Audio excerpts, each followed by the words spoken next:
If you ever have a mix that sounds like this, I'm going to show you how to fix it. And it's not a plugin or a preset, but more of a consistent decision-making process that you can follow yourself. So here, check this out.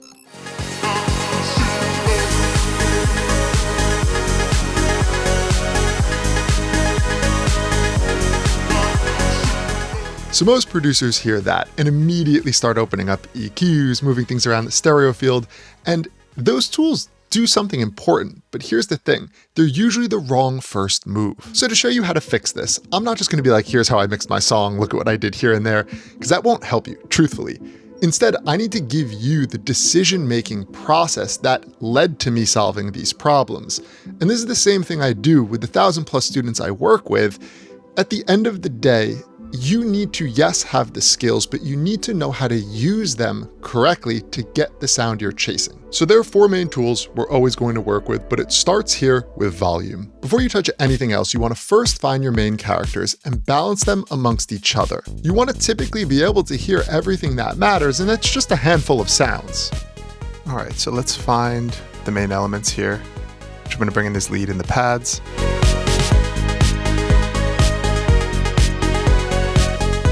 So those leads and pads right away are kind of making things crowded. I'm going to mute them to make it easier for me to hear some of these other layers. I'm going to bring up the hats a bit. They seem way too distant compared to the other important sounds.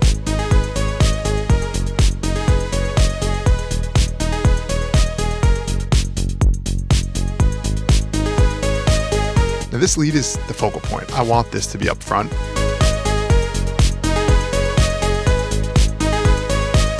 Kind of like that. And these pads, I want them to be present, but they shouldn't overtake the lead. Same with this other rhythmic synth. It should contribute, but not dominate the main lead.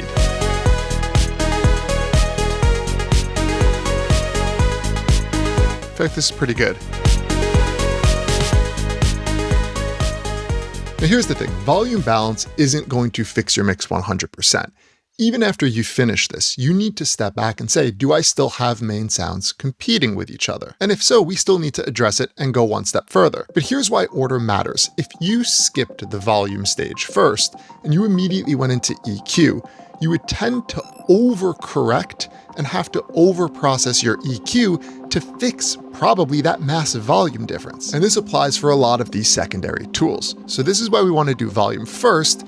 Now we open up into EQ, stereo imaging, or even using compression to create balance in terms of volume and performance. So here's how I use them. I step back and say, okay, with my main sounds, do I still have any competition I need to solve further? And I could ask myself, is this still a frequency problem where EQ would help me carve space between these two elements? All right, so the goal here is I want to duck these pads a little bit for the lead to cut through. I could do this with traditional EQ. I'm gonna use a dynamic EQ here. I could even use mid-side mode because the lead is sitting in the center. And obviously the more I crank this knob, the more it's going to duck the volume of the pads. It's a little bit more volume, but frequency specific. Or is this a stereo field issue where I have, multiple sounds, let's say, competing all in mono or all in the same part out wide? Can I place them in different parts of the stereo field to create more separation in the mix? That's an option. So I have both the synth and percussive layer playing down the middle, but I could use something like an auto pan and space the synth out wide.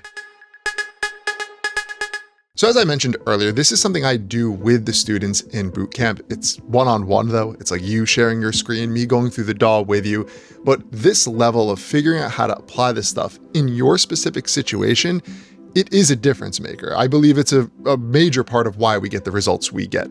The students crush it, they make incredible music, they learn how to do things the right way. So if this is something you're interested in, there'll be a pinned comment below. You could always fill out an application to work with us. Now, once you've balanced your main important sounds, we're gonna do the same thing essentially with the background sounds. One by one in order of importance, I'm going to start to bring in my secondary sounds and characters to the mix. And because they are typically so much quieter in volume, they don't usually present as big a competition. Remember, volume separates and fixes most problems. So now once I've done that, I can still say, do I need to do more? Do I need to use EQ? Do I need to fix some things in the stereo field? This process just repeats one more time, and I'm always trying to make sure my main sounds are translating that way. They're cutting through clean and clear. But now let me show you what this difference made in context of my song. You remember where we started from. It was this.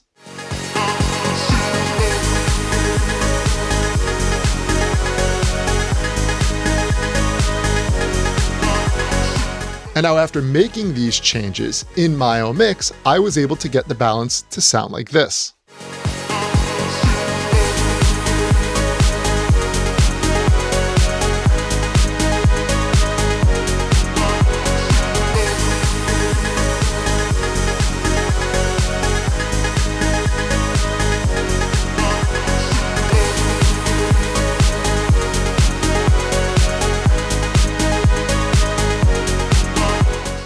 Now, obviously, I didn't go deep into the skill portion, like the how to use these tools in this video, and that's because I've done that in others.